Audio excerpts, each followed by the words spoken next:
Fellas, AC here, welcome to another video. This is a special episode. Today I complete 250 episodes and I recently completed 3 years on YouTube. So it's a double celebration time and it's a fantastic occasion for me. It's a milestone in the true sense of the word. When I started, I didn't imagine I'll do 250 videos.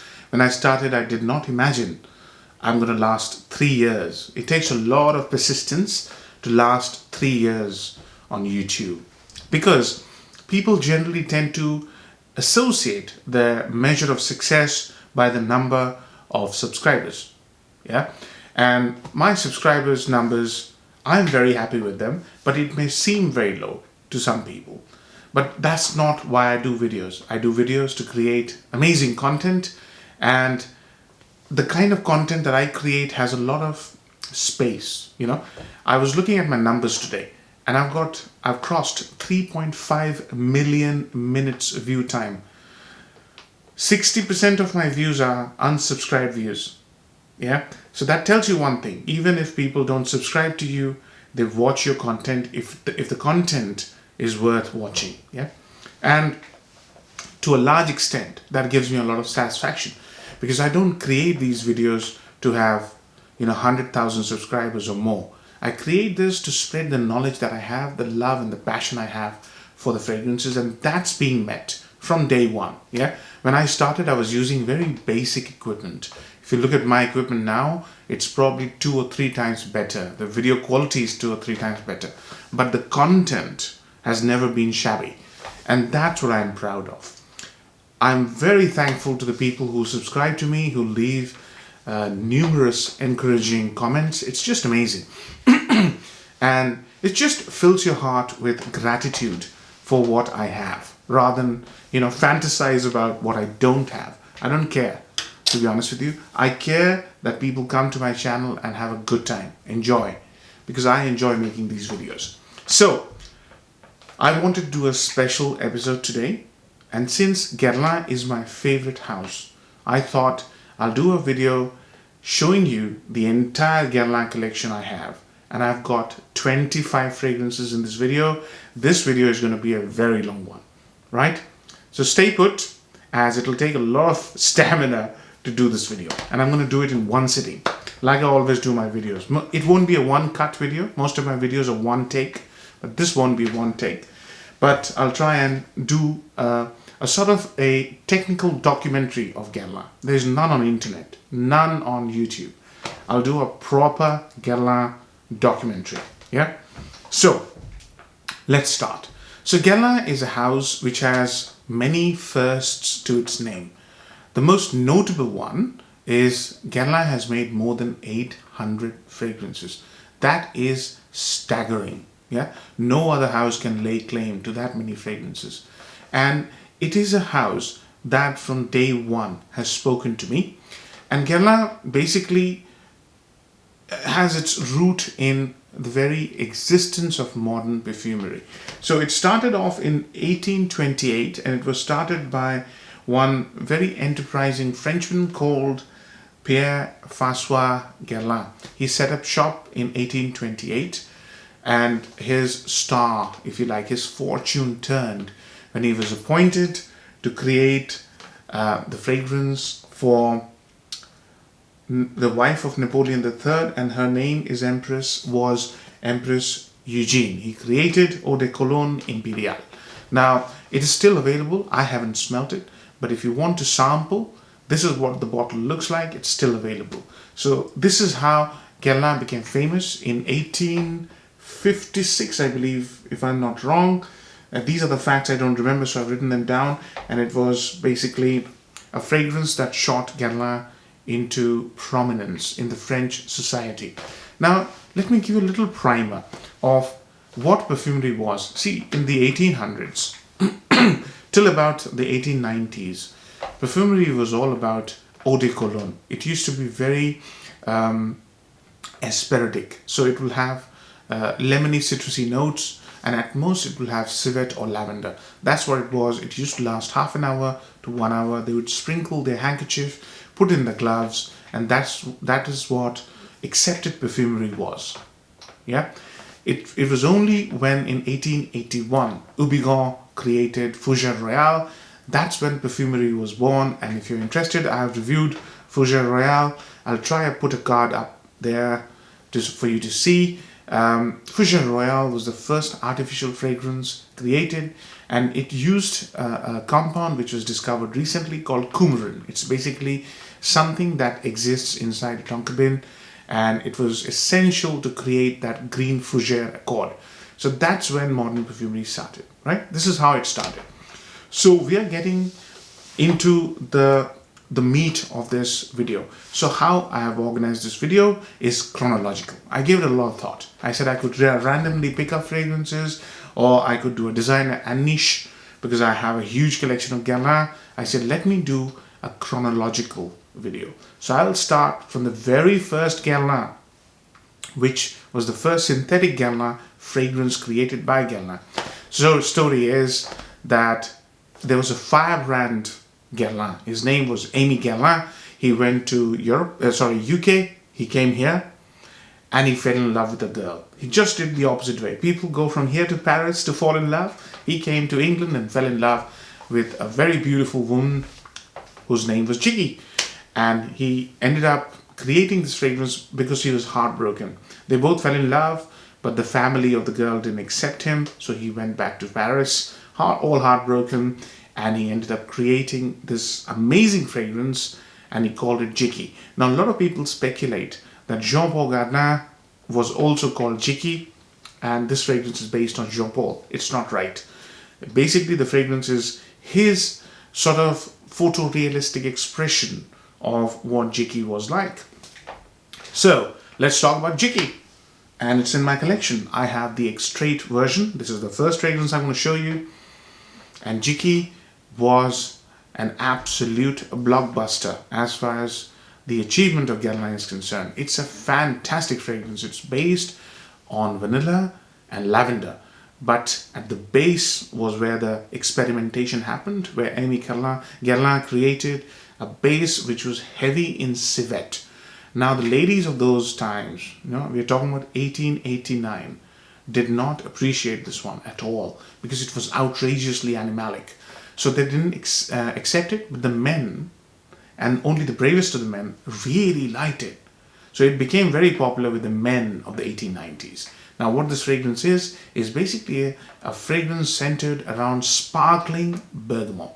And along with sparkling bergamot, you have a very beautiful lavender. Lavender is very rough and ready lavender, like it used to be in those times. And there's this big civet, heavy civet, and coumarin and vanilla in the base.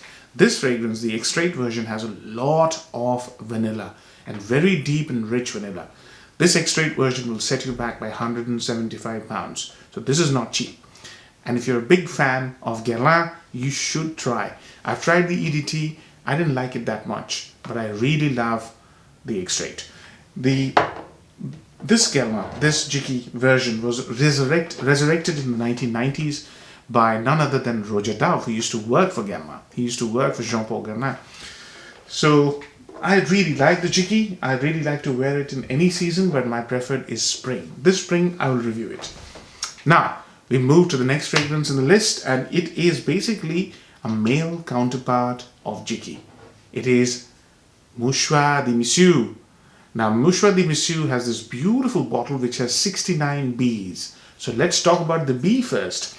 Now, when Eau de Cologne Royale was created, I always forget his name, Pierre Francois' wife designed the bottle, and the bottle had the symbol of bee, because bee was the national symbol of France, and since it was created for a queen, a would-be queen, they put the bee in the bottle. That's how the bee came to be the symbol of Guerlain.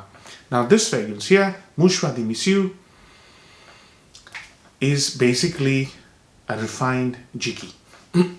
It has all the elements of Jicky, but it also has a very, very indolic and strong jasmine in the heart. Very big heart. Now, Jicky doesn't have any heart. It was almost as if Aimé Guerlain's way to say that it was basically a heartless story. No heart. This one has a very big heart, and that of jasmine. And the base has another note of civet, along with, I think, a lot of musk. I've reviewed. This one is a fully reviewed video. You can check it out. Not for everybody, but do sample it. Go to a Guerlain boutique. Do sample it. If you want to wear history, it can't get better. It's really refined. Very beautifully made. 1904, this was the first creation of Jacques Guerlain. Jacques Guerlain was basically nephew of Annie Guerlain, who took over. 1904. Next on the list is a fragrance that is called the Pride of Guerlain. It is Mitsouko. It was released in 1919. This was again one of the fragrances that created a trend. See, by 1919, just like Fougère Royale, a new branch or olfactive family of perfumery was gaining hold, and that was called Chypre. And the first Chypre was created by Coty, François Coty, in 1917. It was called Coty Chypre. And the same year, sorry, the next year, or the next to next year, just after the World War, 1919, they released Tabac Blonde. Now, again, I forgot his name. Jacques Guerlain was very inspired by the structure of Chypre. So what he did was, he basically created a very strict structure, because the name Mitsouko is based on a novel. I don't remember the name of the novel, but the central heroine of the novel falls in love with a British naval officer. But she is already married to a Japanese military official of very high stature. So she has to keep her emotions all hidden up. But inside, she has great love and passion for this British naval officer. And this fragrance is trying to tell you the story. It is very sensual, and it is very, very warm, very beautiful, but it follows this strict guideline of a Chypre, of a floral Chypre. This is 30% bergamot, especially the EDT. So I've got two versions of it, and I'll show you both, and I'll tell you what I think of both. See, I enjoy wearing both the versions. One is Parfum de Toilette. This is a 1990s vintage. This is a 1970s vintage. Look at the bottle. This one has a heavy dose of bergamot. Yeah, both are centered around sparkling bergamot, heavy bergamot, very, very fizzy, amazing actually. And then there's this beautiful dose of rose, earthy patchouli rose, along with jasmine and ylang ylang.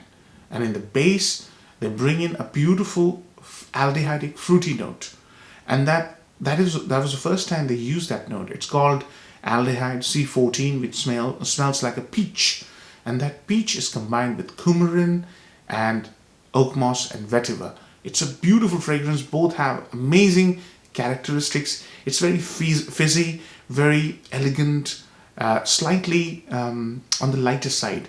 That's why I like to wear this in spring and summer. This one is heavy on oak moss, so very oily and fizzy at the same time.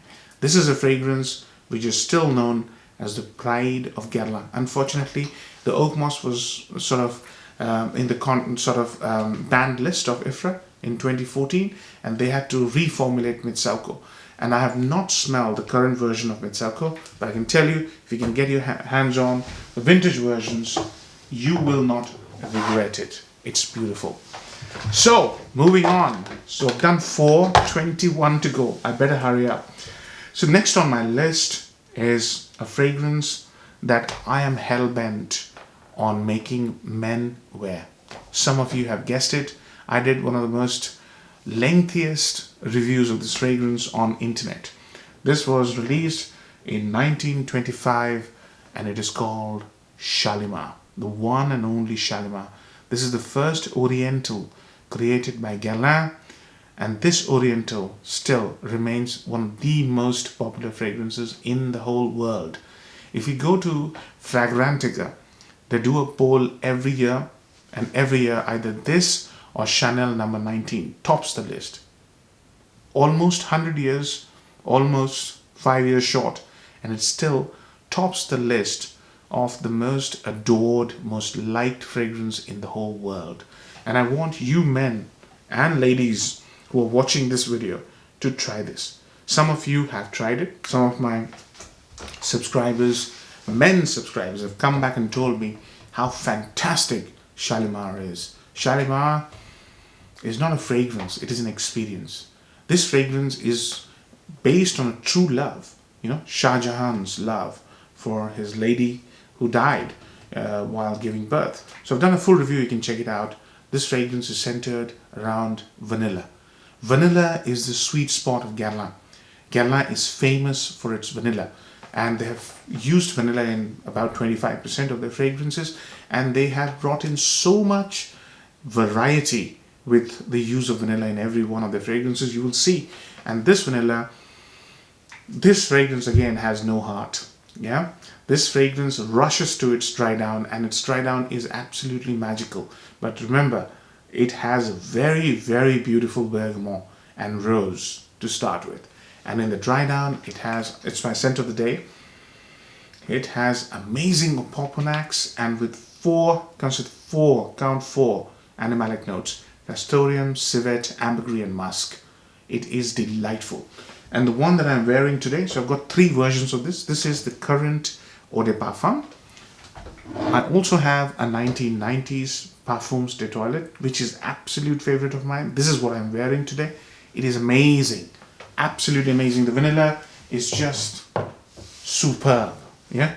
And I have also got the modern Extrait de Parfum. The depth of this fragrance is scintillating. It's one of the most amazing extraits I own, and I wear it whenever I wear it. One spray does it for me. This is just spectacular. Again, very expensive, $175 for 30 ml. Very expensive, but well worth it. So, how many have I done now? 4 and 3, 7 done. Okay, moving along very quickly. Next on my list, we're jumping straight from 1925 to 1959. And we come to a fragrance which I have reviewed. It is Guerlain Vetiver. Now, this is one of the first masculines after Mouchoir de Monsieur that Guerlain produced. In the intervening years, they produced a lot of feminine fragrances, but none for men. This was the first masculine after about 51 years. So it had to be special, not 51, 58 years. It had to be my bottle is gone, my atomizer is stuck in the cap, but I'll sort it out. Had to be special, and it was special. What they did was, they took a very special type of vetiver. Now, I have been lucky enough to source that vetiver. So this was again, Jacques Guerlain. He was very fond, or maybe it was Jean-Paul, I do not know. I can't remember. He was very fond of the vetiver that is grown in India. It's a very spicy, green, earthy vetiver. Now, I'm lucky to actually source the real vetiver that Guerlain uses from India. It is by M.L. Ram Narayan. They are based out of Ujjain, and this is the vetiver that made Guerlain vetiver such a hit. I don't know whether they use the same vetiver or not. Very expensive, but amazing. This is called Roux Khas. I'll do a full review of this as well very soon. This is a very special vetiver. And this vetiver was combined with tobacco.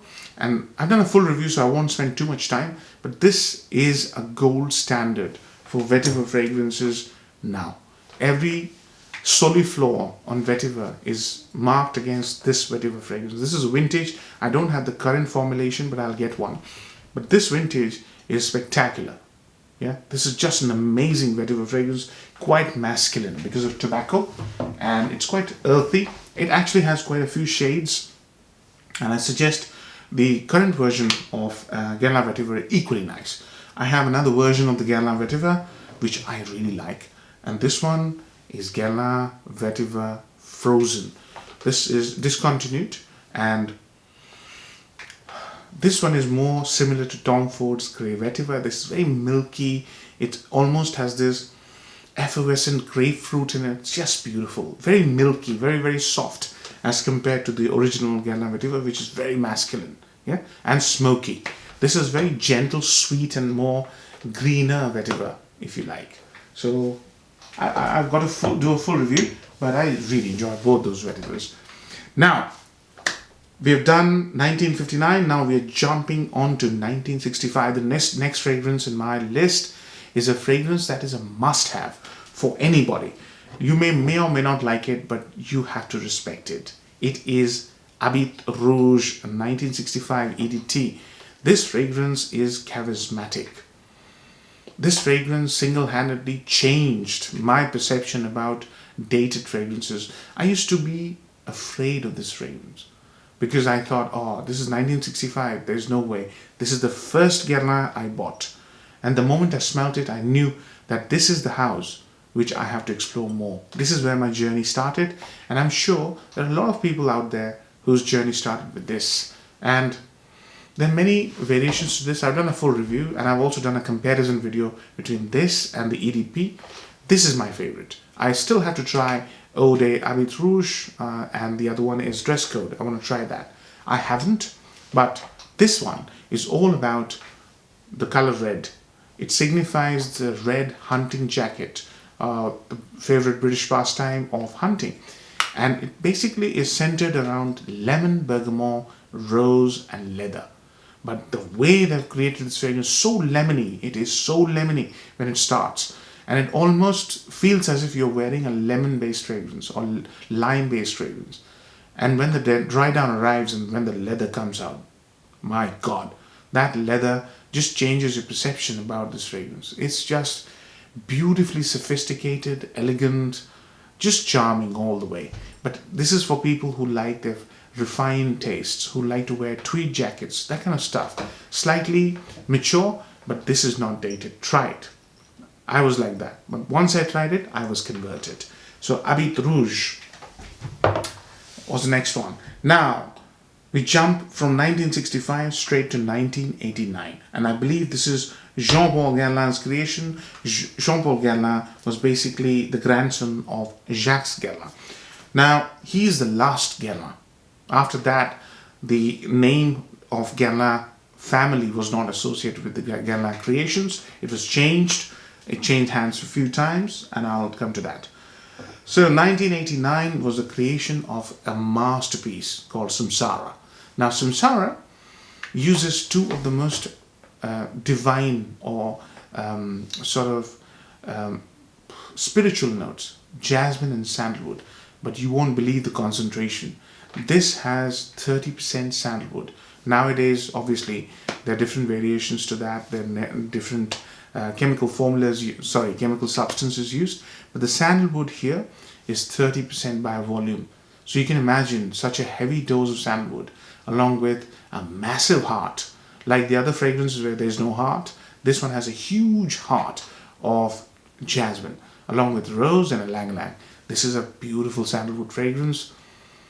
And it is, Samsara means the wheel of life. This is quite divine. It's very esoteric in concept, and it basically is very close to the divine, spirituality. I find this fragrance very spiritual.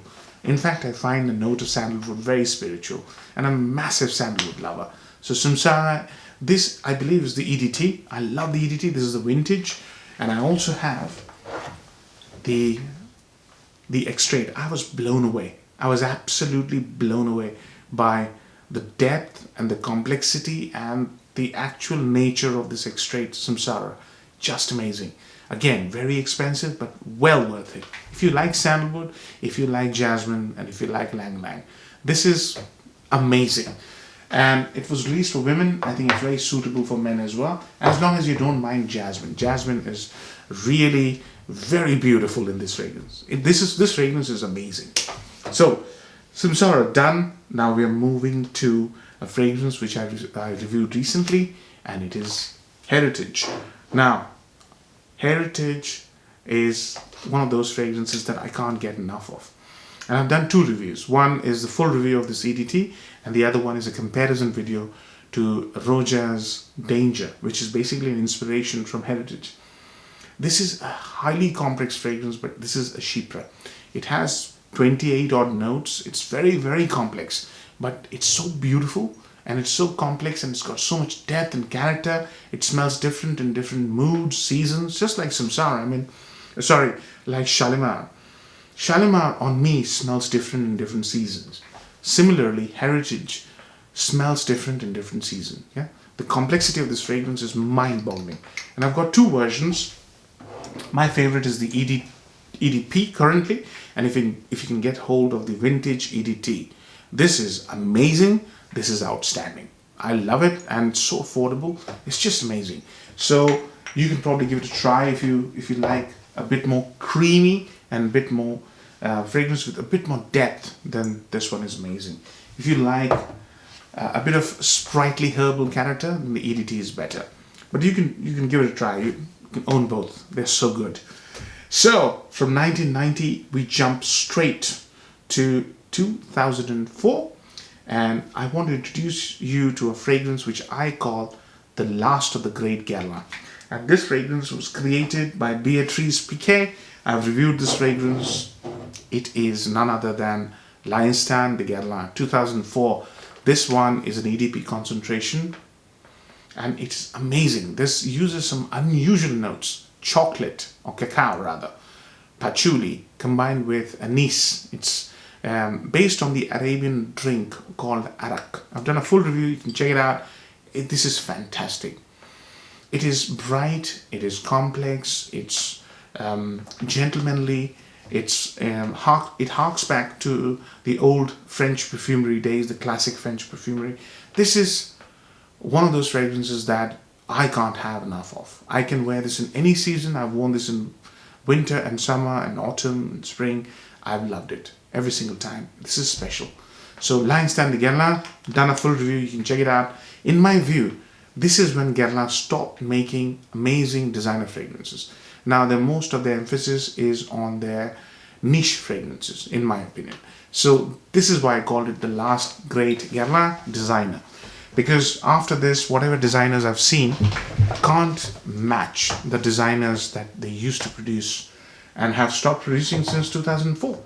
Okay, fellas. Now moving on to the last creation of Jean-Paul Guerlain. And this one is called Laim d'un Heroes. I hope I'm pronouncing it right. This is the part of the Les Parisiens line of Guerlain, niche. And this is probably the first niche Guerlain if you discount the extracts in this list. Now this is like a fresh alpine forest air. It's beautiful, guys. It's very dry, woody, but very herbal and foresty. It smells like a pine forest would smell. It's beautiful. It's got that barbershop element of Habit Rouge, but it's been combined with more herbal, more airy notes, more woody notes. It smells, it is supposed to smell like a niche version of Guerlain Coriolan, which I don't have in my collection, and it's supposed to be very similar to Coriolan. Now, I haven't got it, so I can't comment, but I tell you what, I really enjoy this. It's got this airy, woody quality, and it's very dry, and having a dry barbershop element is quite a unique experience in my opinion. So I enjoyed it. I'll do a full review soon, but this, I think, is the last creation of Jean-Paul Guerlain. It was released in 2007. So moving on, again, the same year, no, it's a different year, actually 2005, I forgot. This is again a recent acquisition. It's niche, and it is one of the most amazing niche fragrances from Guerlain. It's called Angelique Noire. Guys, this fragrance is absolutely unbelievably beautiful. You know, I've just recently got it. Rohit got it from me, and this is only a 20 ml decant. But Angelique Noire just completely wrong-footed me. I did not expect Angelique Noire to smell like this. My God, this is beautiful. So this is basically a vanilla fragrance, but it smells as if somehow they've made this vanilla smell like a green vanilla pod would smell like. It's very green. It's very herbal. And again, it's got that charming depth that normally you would associate it with the vanilla of Shalimar, and that to the extrait version. So it's got that sort of depth and that sort of charisma in that vanilla. But it's very green because they've used wormwood. Or Angelica, sorry. They've used Angelica. And that's why it's called Angelique Noire. I'll do a full review, but the one time I wore it, I was transfixed. I did not expect such a beautiful fragrance to fall into my lap just by accident, you know. Just by accident because obviously I want to buy a bottle, but it was not in my plan. So I got a decant. But Angelique Noire, I really highly recommend you try it. Sample it and see for yourself, but I think very highly of it. It's amazing. So next is 2009, and this is when Guerlain actually changed hands and they hired Thierry Vassa, and this 2009 creation is Thierry Vassa's creation. It's really special, and it's called Guerlain Home Intense. I've done a full review. So the Guerlain Home line is quite nice, but it's very simple. But this one, Homme Intense, is not as simple. Why? Because, you know, the whole Homme signature is based around, I think, using a rum or a gin tonic note. So mint, alcohol, vetiver. That's what they've done. So it's very sprightly, green, very attractive vetiver, but with a boozy element. Now this one brings in rhubarb, which is not my favorite note. But what rhubarb does here is brings the fragrance into that heavy, balsamic, weighty area. So, you know, if you take an effervescent green scent and give it some bulk weight, so it's just quite buffed up on version. I really like it. So I've done a full review, you can check it out. I mean, this is really beautiful for an evening time wear where you don't want to wear something sweet. There's no sweetness here. So mint, alcohol, booze, if you like, minty, boozy vetiver with rhubarb and a lot of weight.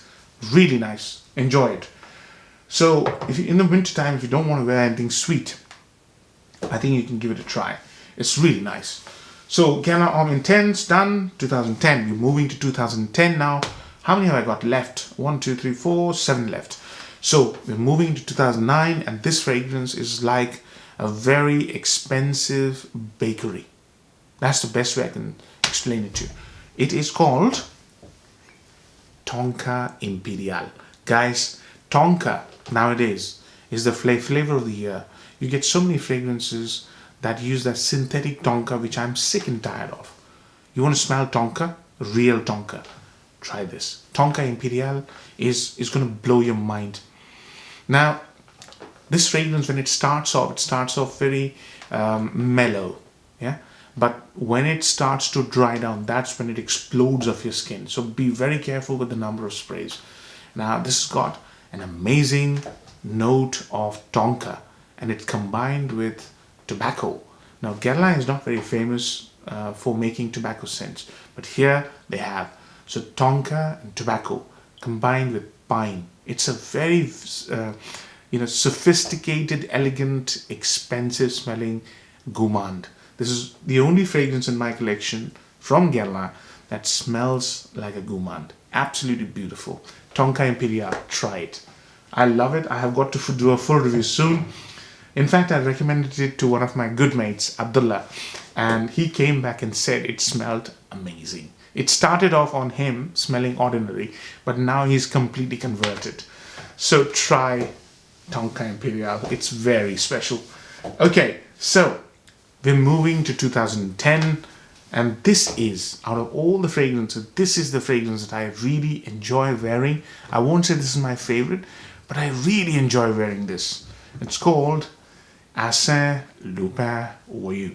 Now, Arsene Lupin is basically a fictional character who is basically a gentleman thief. And Voyou in French means a thug. But this fragrance is anything but a thug. This is so good. This is so different, so unique. And it really, really blew my mind. I love it. Love it to bits. I mean, I've got to do a full review. See, I like sandalwood. But here, it's so dry and almost smells as if you're using sort of sawn off, like a sawdust of sandalwood, along with coriander. It's so dry, and some other notes which I can't remember. But the fragrance is absolutely divine when it dries down. You know, initially when you spray it, you're good. It's good. But when it dries down, it's divine. It's absolutely there in terms of how beautiful it smells. It's so attractive. So this gentleman thief idea just comes to mind, you know. This will steal your heart. Try it. So Arsene Lupin Voyou is something, along with Imperial, Tonka Imperial and Angelique Noire. They're just top drawer Guerlain fragrances. Just amazing. I mean, unbelievably nice. So, done. Next on my list again is 2012, and this fragrance is just the most celebrated Guerlain niche, if you like. I think some of you might have guessed it. It is phenomenal, unmatched. It is Derby by Guerlain. Now this one was, again, it's a reincarnation. Derby was released back in 1990s, but this one is leather chypre of the highest quality. See, this is again, has that smell of slightly older gentleman, polished gentleman wearing this. So it's not for the youngsters. But once you start wearing it, you'll realize how different it smells in different weather. It's basically a chypre which smells like a barbershop, but has a prominent note of leather. So, you know, when I first smelled it, it reminded me of another one of my favorite barbershop fragrances, which is Equipage. There's quite a bit of similarity off the shelf, off the cuff. But when you start wearing Derby more and more and more, you realize that it smells different in different weather, and different facets of the fragrance come to the fore at different times, depending on your skin chemistry, the weather around you, that kind of thing. So Derby is something that I have to review, but this fragrance, it was single-handedly, I had to pick one that I'll say is one of my prized possessions. I'd pick this because of how different it smells in different weather, and how expensive and how exclusive I feel when I wear Derby. So outstanding. It probably is one of the best works of Thierry Vasser, you know. And I'm not a big fan of Thierry Vasser at the moment because of what he's done to the designer line. But I'm saying this Derby is one of the best from Thierry Vasser, I think, along with Angelique Noire. Oh, what a beautiful fragrance that is. Actually, he's good, but I just don't like what he's doing with the designer line. So next is a fragrance that is discontinued. It was a challenge to Thierry Vasser when he visited the Middle East, and he shared his ambition of creating fragrances with the Middle Eastern theme in mind. Middle Eastern raw materials like oud and saffron and rose, sandalwood, that kind of stuff. And the gentleman challenged Thierry Vasser by saying, you guys couldn't do an Arabian perfume. And the result was this fragrance here. I don't know where it's written, but it's called Songe d'un Bois de Et. Now, I'm hoping I'm pronouncing it properly. This means, I think, something like afternoon sun, dry woods and afternoon sun, something like that. And this is one killer oud fragrance, guys. This is beast. This has been reformulated. I think now it's called Bois Mysterieux or something like that. I've not tried it. I will. But boy, is this nice. It's just one of those ouds that really steals your heart. I'm not a big oud fan because all ouds smell the same to me, not this one. So Songe d'un Bois is just right up there when it comes to the most nicest, softest, most radiant and beautiful oud fragrances ever created. I'm telling you. So Songe d'un Bois de Et. I'm still, learning it. And once I've learned it, I will review it. But I tell you what, it's absolutely brilliant fragrance. So next on my list is again a 2012 creation, and this is a fragrance which I've reviewed and I really like it because it's quite special. It's same as the Guerlain Home line. It's Guerlain Home Le Boisee. Very strange kind of a name, but I really like this fragrance in summer. It's really one of the most beautifully made vetiver fragrances. It has that same structure, booze, mint, vetiver. But I don't know, somehow it smells just outstanding. And this is a heavy compliment magnet if you wear it right on a summer's day. I've tried it and suddenly I got an unsolicited compliment. It's just quite rare here in the UK. It's a beautifully made vetiver scent, very boozy, sprightly, sunshine in a bottle.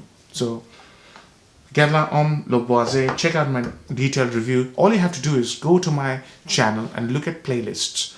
You will see a Guerlain playlist and all my Guerlain fragrance reviews are in that playlist. Okay, so last two. Second last is one of those modern Guerlain designer fragrances which I'm not a big fan of. I like it, but it's nothing like what Guerlain used to do. It is Guerlain Ideal EDP. My EDT is on the way. It would have been there in this video, but since it's not here, this one is here, and I've done a full review of it. It's a very romantic scent. I like it, but it's very modern scent. It smells like it's a non-Guerlain. It doesn't smell as if Guerlain has made this. It smells like any other designer with vanilla and cherry in it. It's very medicinal smell. So almond, cherry, and vanilla. I think those are the three players. And the warmth and the coziness of this fragrance is what I really like. So the whole Ideal line is all about warmth and coziness. They use the central note of almond, bitter almond, and supplement it with a very beautiful base of vanilla. It's really nice. And I think leather is as well there, very, or suede-like quality. I think it's one of the best romantic fragrances I have in my collection. I really enjoy it, but I wish they do more in the designer game. They've stopped doing it. And the only designer they're making at the moment is Flankers of Ideal, which is quite disappointing.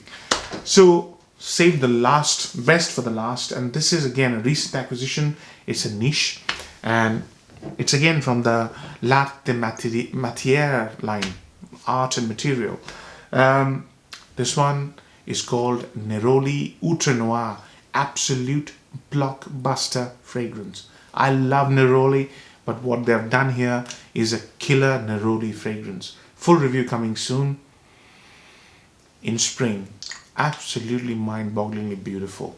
I haven't got a full bottle, just a 30 ml decant, but this fragrance is one fragrance which left me speechless. I like green scents. This has got tea, green tea, and that green tea is divine.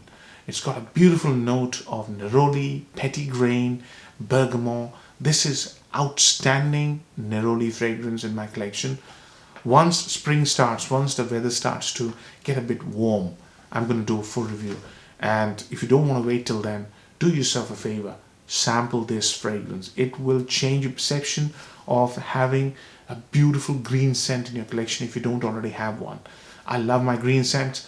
Neroli Outrenoir is the last one in this list. And I'm not going to stop here.